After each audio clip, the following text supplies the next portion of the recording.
Okay. I gave you I forgot to put lesson number 2 on there. I forgot to put what lesson it is. It's lesson number 2. I'll fix that for next week.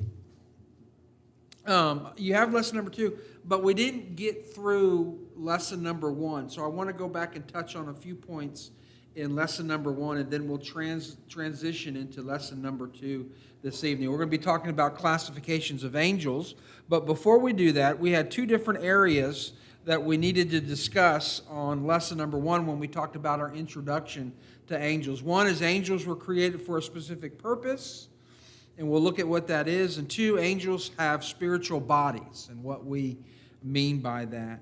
The first thing is angels were created for specific purposes. The first and foremost to be used by God. Go over in your Bible, if you will, to the 103rd Psalm.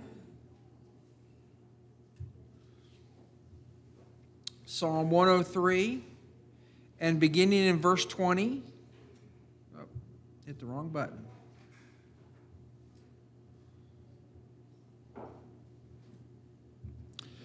Bless the Lord, you his angels, who excel in strength, who do his word, heeding the voice of his word. Bless the Lord, all you his hosts, you ministers of his, who do his pleasures. So they're servants of God, of course. They're messengers of God. They carry out those things that God gives them to carry out. They're also used in the affairs of men. In Hebrews chapter 1 and verse 14, we could say it's in a generic way. Hebrews chapter 1 and verse 14, where it says, "Are they not all ministering spirits sent forth to minister for those who will inherit salvation?" Of course, that's talking about ministry in the lives of humans. We're the ones who inherit salvation. We're the ones that are saved. And so you see that in a general sense, ministers are used by God in that area. And then we could say that angels are used in a specific way. And the example that I give you on your you might not have your outline, but the example that I have on last week's outline is Luke chapter 1. Luke chapter 1 and beginning in verse 26. I don't think any of this is going to surprise you. Now in the 6th month, the angel Gabriel was sent by God to a city of Galilee named Nazareth, to a virgin betrothed to a man whose name was Joseph, of the house of David. The virgin's name was Mary. And having come in, the angel said to her, "Rejoice, highly favored one, the Lord is with you. Blessed are you among women." So you have a specific interaction. You have a general interaction of angels. They're in the affairs of men. And then you have examples where there's specific encounters that take place. And so you see this message that's being brought to Mary so that she can know and understand what's going to be taking place. So they're used by God. They're used by him in specific ways and in generic ways. And then they're going to be with Christ at the second coming. We're talking about they're created for specific purposes. They're going to come with Christ. Go over to Matthew chapter 24. Matthew chapter 24, and beginning in verse 30. "Then the sign of the Son of Man will appear in heaven, and then all the tribes of the earth will mourn, and they will see the Son of Man coming on the clouds of heaven with power and great glory. And he will send his angels with a great sound of a trumpet, and they will gather together his elect from the four winds, from one end of heaven to the other," meaning everywhere. One end to the other, everywhere. They're gonna gather everyone up. There you go. And so you see that they're going to play a role. The same thing is there in Matthew 25 and verse 31.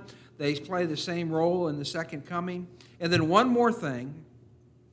They carry out the judgments of God. They carry out the judgments of God.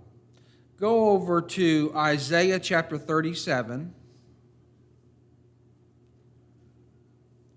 Isaiah chapter 37. And look at verse 36. That's the corrected one, Sherry. Verse 36. "Then the angel of the Lord went out and killed in the camp of the Assyrians 185,000. And when people arose early in the morning, there were all the corpses, all dead.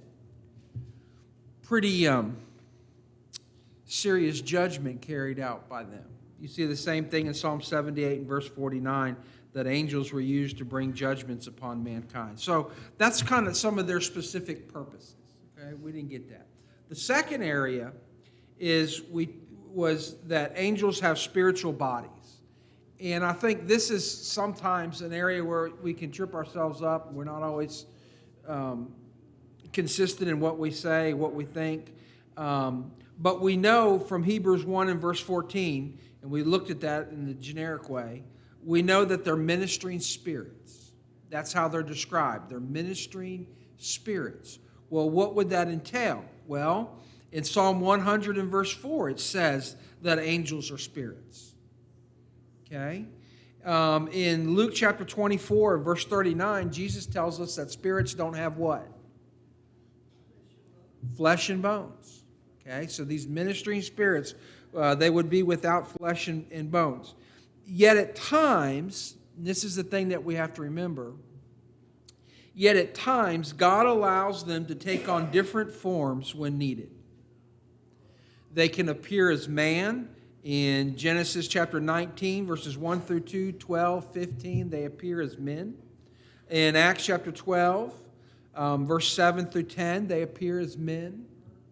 Angels are always presented in the Scriptures as being male. And somebody mentioned that. Was it Bonnie? Yeah, I mentioned that last week. They're always presented as being male. Now, that's not the way it is in our society. Most of the time you see them as these angelic-looking women blowing trumpets everywhere they go and everything, but they're presented in a feminine form, but never in Scripture. Now,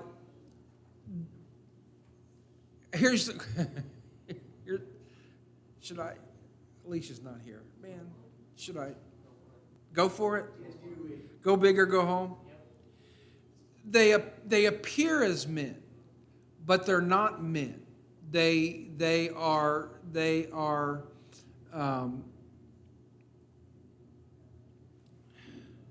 what's the word I'm looking for? They're not given in marriage. They're not married. They don't procreate. Angels don't make little baby angels. So we could be safe in saying that they probably don't have genitalia. That they wouldn't. What? I'm sorry. I ain't repeating it. I got through it once. They ain't in a second. Yeah. So, they would be gender neutral, but they're presented as being male, but they're not going to have that male form or male anatomy. I get asked that question all the time. So I don't think so. They always portray, like the movies, as like sweet, kind, or childish. Well, most of the time in the Bible, most of the angels are fierce. Sure. Yeah, they do some serious stuff, that's for sure, especially in the Old Testament and carrying out the judgments of God on the different nations and everything that take place. So. Like at the beginning, one angel was said to bring down the flaming sword which guarded the tree of life. Yeah. So angels have spiritual bodies. And then the final thing that we had on that was why study about angels, and we should study about angels because of all the things that we talked about in lesson number 1. That's why. Because of all the times that they're mentioned, because of the events and the activities that they give themselves over to, because they interact in the life of Christ. All of these are important things that we need to know and we need to understand. Those things that are revealed in the Scriptures are those things that are worthy of our study. I don't think we should come away and say, well, I know the Bible talks about it, but I'm not going to look into it any further. We want to search the Scriptures and see what they have to say, and then that would be the key when we talk about why studying angels. We want to study those things that God's Word reveals to us. not thinking, here's where my Hollywood and holy word. We want to study the holy word, not Hollywood. Also, to study angels, you realize they're like a concept. We don't become angels when we die. Oh, good point. And that's very, we don't become angels when we die. And that's probably one of those things that you hear very common, especially when it's little children. Oh, he's gone on to be an angel in heaven, or, mama's now an angel up in heaven. But the Bible never, not in any instance, does it ever say that when a human dies, they become an angel.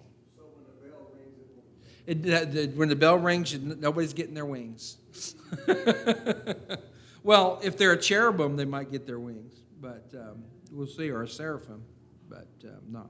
So I know that was last week. I didn't know if anybody had any questions or comments left over from last week, brother.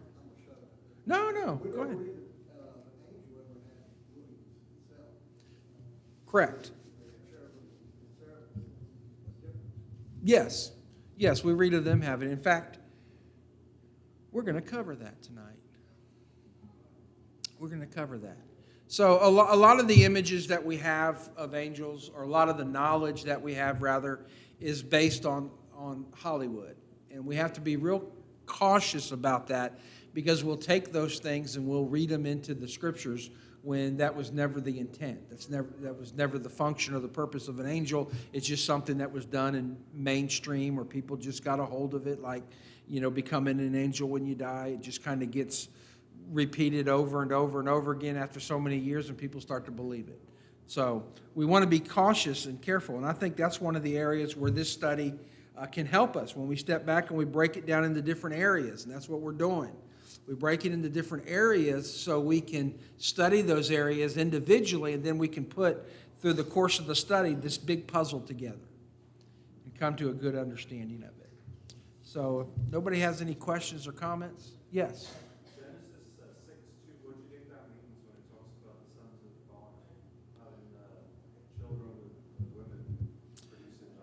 I think the sons of God were the faithful. Why would they produce giants then? Well, the thing for giants there could be men of renown, giants in stature, not necessarily giants that are 12 foot tall. Why would godly men produce giants? I didn't hear the last part. Why would godly men produce giants or produce, No, men yeah, I think the understanding there is that they were men of renown. They were men who were known for doing great things, not men who were literally giants. Go over to Genesis 6.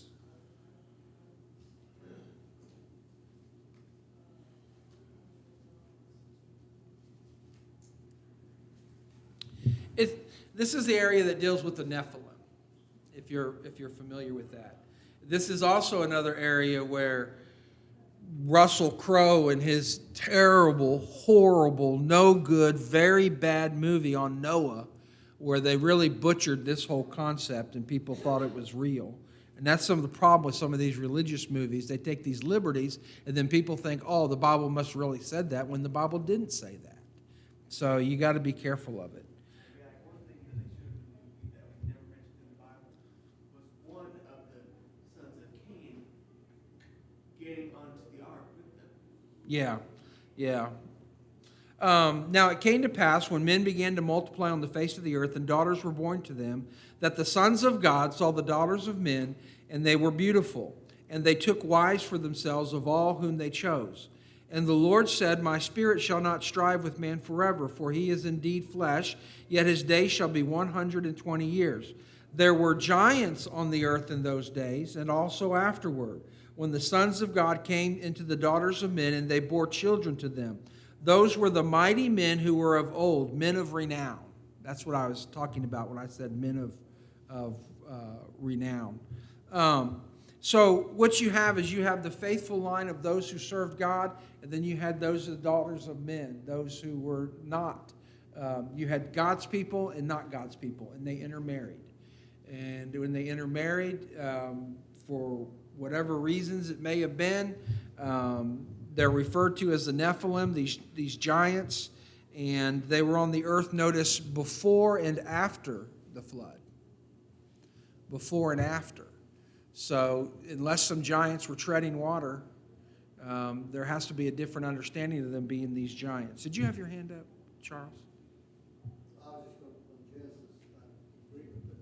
Sons of men represent those who said, he has just gone through the genealogy of those who came from God, who were faithful to God. And then there's an explanation how that was changed drastically to lead to the Noah flood. Yeah. The fact that it couldn't have been angels, the fact that Jesus emphasized they knew the very giving in marriage. And the emphasis of the giants, which many people saw, that's why giants came from. But like you said, the giants was before and after that. They're not as a result of that. Right. And there were giants in Canaan, obviously. That's what the Israelites were. Yeah, we're like grasshoppers in their eyes. And I read an article that also emphasized, there are genetic qualities of different people, and that the pygmies, and so they're all small, but because they come from that same people. Now, there's an emphasis here, there are those that gene that they were as a result of the giants. Yeah. Yeah. I agree with what Charles said. The other way that people look at that is that, yes, they were these giant people. They were angels who intermarried with women, and they created this other race, between men and women. They created a new race, and that comes with all kinds of problems. You wonder, well, if that's the case, what happened to them? Yeah. Yeah, but they were on the earth after the flood. They were on the earth after the flood, before and after. And I think Charles brings up a good thing. Angels can't procreate. So I heard one person say in this, well, the angels possessed the body of humans. And that's how they were able to procreate with the women. They possessed their bodies and took it over. There is never any example in Scripture of an angel possessing the body of anybody. And if they did, there would be nothing more different from the offspring because he's using two human bodies. That's true. That's true. Deirdre, what'd you say?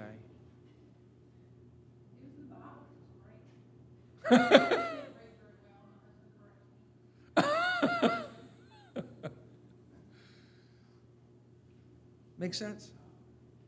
Well, okay. Look at tonight's outline. We're talking about classifications of angels, kind of just a general overview of what we see in the Bible regarding the different, I always say organizations. I don't know why I say that. The different groups, the different actions of different angels and what they carry out and what their responsibilities are. I will say that there does appear to me, and we'll see it in the example of Michael, that there is a hierarchy of angels. And you see that in how Michael is addressed and what he's called, how Michael in the book of Revelation led his army, his angels. So I would say that there is a hierarchy. How far that extends, I don't know. But certainly some angels have been given a greater responsibility than other angels. So we see that in different places. So I give you, what do I give you there? I give you 9 classifications of different angels. Here, the first one is the obvious one. We talk about what we would generically call good angels. They're mentioned in 34 different books of the Bible, so they're mentioned quite a bit. The word appears over 305 times in the Bible, and it means simply messenger. And that's what you see them predominantly doing throughout the Scriptures, carrying out these messages, delivering things that God would have them know and understand. Now, the messaging is one way. How do I say it? Man doesn't need an angel to go back and tell, God doesn't need an angel to come back and tell him what man is thinking. Man needs an angel at times so that they can know what God is thinking. It doesn't work the other way. There's no messengers going back to God and saying, well, you may not know this. But, as an angel, I'm here to tell you that so-and-so thinks such and such or wants to do such and such, and I'm here to pass that on to you. God doesn't need that. He knows everything. Well, I would agree 100%. He knows everything, absolutely. And so the communication is in one direction, okay? It's one direction. And so we have to remember that. We begin to see that 305 times it's used. The term is used when referring to angels in the general sense, usually, always. Some examples of this, go over to Acts chapter 8. Acts chapter 8, beginning there in verse 26. This is just a general term. Now, an angel of the Lord spoke to Philip, saying, "Arise and go toward the south along the road which goes down from Jerusalem to Gaza. This is desert." An angel of the Lord spoke to Philip. So you have an interaction of an angel there. Go over to the Gospel of Luke. Over in Luke chapter 9 and verse 26. "For whoever is ashamed of me and my words, of him the Son of Man will be ashamed when he comes in his own glory and in his Father's and of the holy angels." Used in a generic sense, these angels that are being used by God. One more, if you go over to Matthew chapter 24 in verse 36. Matthew 24 and verse 36. Is it hot in here or is it just me? Is it just me? "But of that day and hour no one knows, not even the angels of heaven, but my Father only." Again, it's just a mentioning of angels in a general sense. These would be the good angels that we're talking about. They're told what the Father's will is. They're given responsibilities. They carry this out. Another thing down there, angels are sent at times to intercede in the affairs of men. Okay, so what I didn't give you was the classification of guardian angels. If you look through the list, you're probably like, he left one off. We can kind of tuck that in here, but we're going to talk about it in a more general sense in a little bit in another lesson. But you see where angels interact in the affairs of men. Daniel 6 and verse 22, you'll remember, is Daniel in the lion's den, and he sends an angel to shut the mouths of the lion. That's a guardian function, I guess you could say. You know what other scripture in Matthew I was thinking of? Was Matthew 26:53. He was about to be handed over. Or do you think that I cannot now pray to my Father and he will provide me with more than 12 legions of angels? That's true. That's true. I forgot what...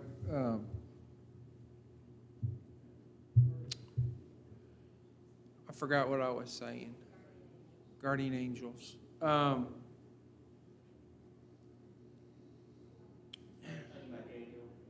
yeah, Daniel. So you had an example there where an angel is sent to help Daniel, to save Daniel. The angel shuts the mouth of the lion. So you see them working in a guardian type way. In Acts chapter 12, the familiar story there with Peter, Acts chapter 12.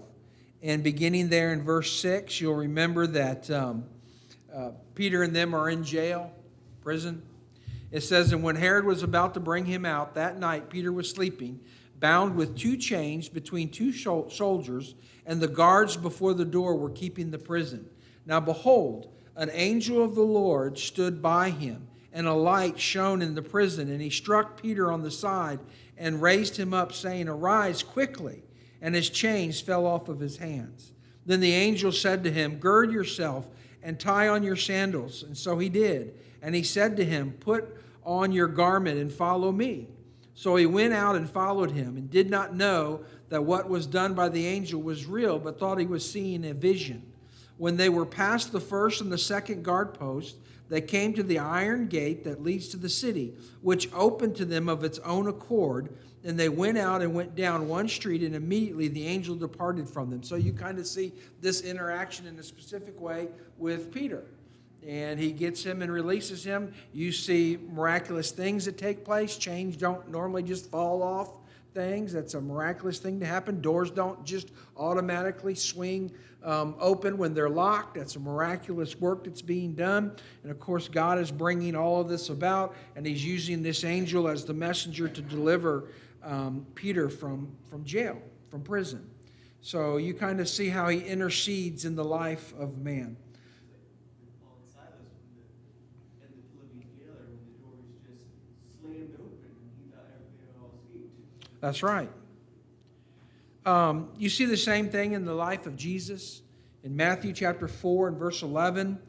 After his temptation account, Matthew 4 and verse 11, it says, "Then the devil left him, and behold, angels came and ministered to him."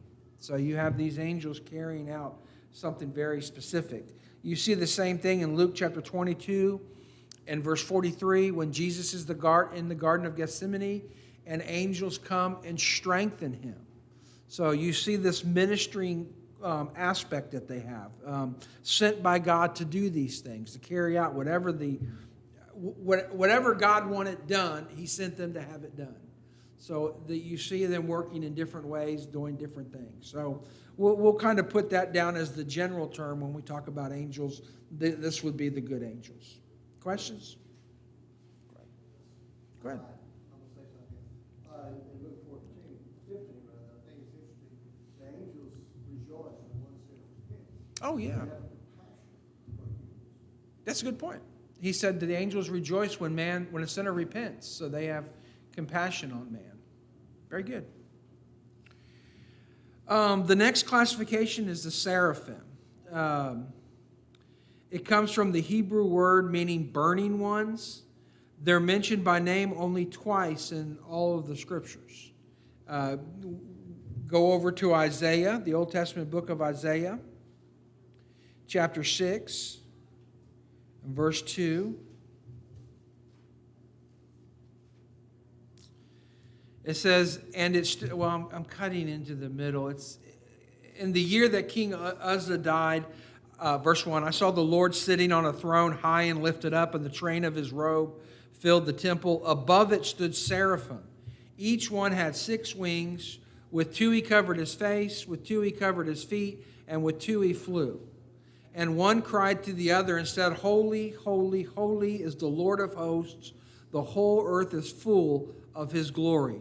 And the posts of the door were shaken by the voice of him who cried out, and the house was filled with smoke. So you see the seraphim being mentioned there, and you get a description of the seraphim. They're also mentioned in chapter 6, and, well, we'll just go over. We're here anyway.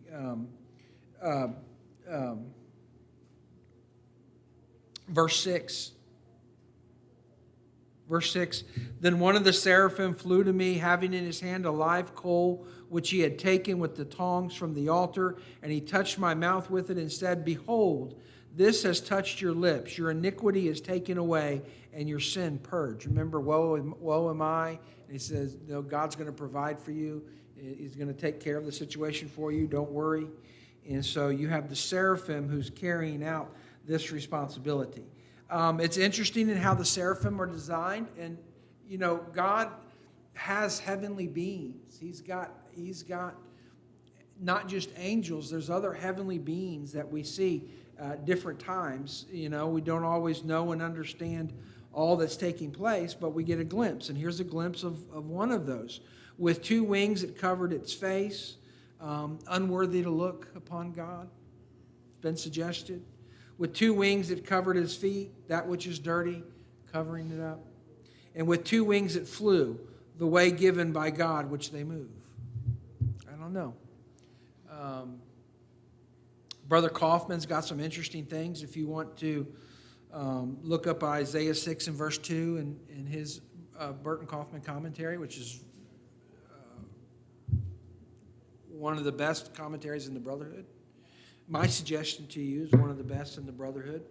But he's got some really good thoughts on that that he writes about in Isaiah 6 in verse 2. So you might want to look at what he says.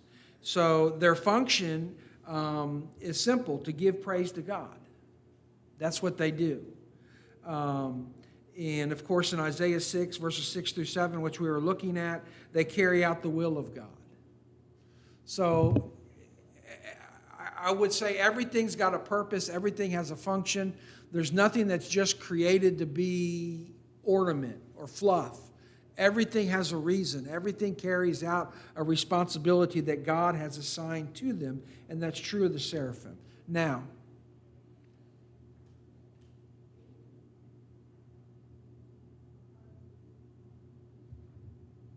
that's dramatic pause. That's to draw your attention in. Say, well, what he's going to say is going to be profound. Did it work? No. That tells you what y'all think of me. Some wouldn't classify the seraphim as angels. They're not specifically called angels. They're different from how the appearance of other angels are. This is the only time you see anything with wings in the cherubim. It's the only time you see anything with wings, and of course the other angels are never mentioned as having wings. I don't have a problem classifying them as a classification of angels. I guess that's where they came from. 6 wings, pretty impressive.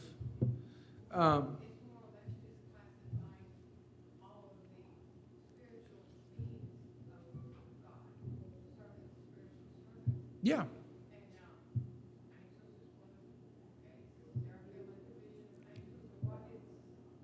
True. True. Good point. And I don't think God would go through and say, okay, you're an angel, you're a seraphim, you're this. He's got To carry out different things. Yeah. I like that. Anybody else? So the second group is the cherubim. And the cherubim are interesting to me because of something that they do. And cherubim comes from the Hebrew word to till or to plow. I often thought, why would they come from that? Workers, to work, till or plow, effort, work, strength, all those things. And so it's always used in the context of service when we see it. The word appears 66 times in 55 verses. So way more than seraphim shows up, 66 times in 55 verses. Their description is given to, I got to speed up. Their description is given to us in Exodus 25, verses 18 through 20. They have 2 wings. In 1 Kings 6, 23 through 28, the cherubim made for Solomon's temple were massive. They were told to make the seraphim. They were 15 feet tall. They had a 15-foot wingspan, 7.5 feet for each wing, and they were covered in gold. Tell me that's not impressive. That's impressive. And you see that in Psalm 18 and verse 10, they're used as a personification of a storm that God rides upon. Pretty impressive. Pretty impressive. They're used to guard the entrance to the tree of life. In Genesis 3 and verse 24, they served that so Adam and Eve couldn't return to the garden. You okay?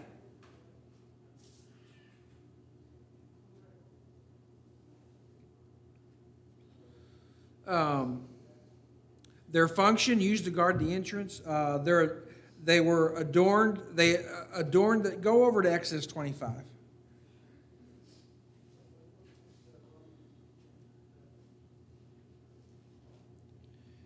Exodus chapter 25. I'm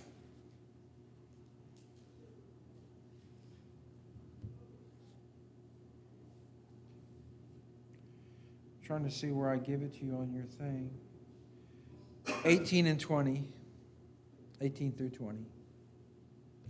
And this is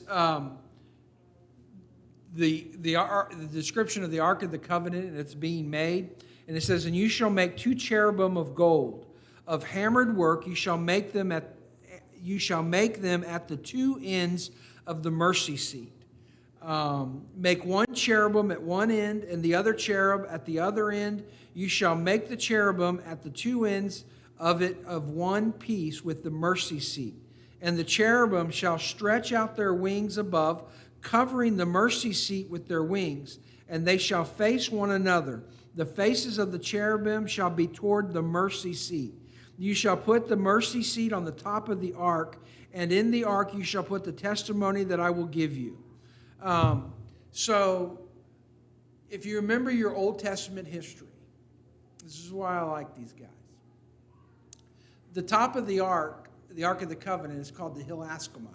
Okay? And so on that lid, there's the cherubim, and they have these swooping wings that come together. They cover the top of the ark, which is the mercy seat. The wings come together, and they almost touch in the middle. And that's the mercy seat. That's where the presence of God was said to dwell. Okay? And so when they would, once a year, when the high priest would approach the Holy of Holies, and he would go into the mercy seat, it was that function, it was that purpose that the cherubim formed, that mercy seat where the presence of God would dwell. I just like that. I like it.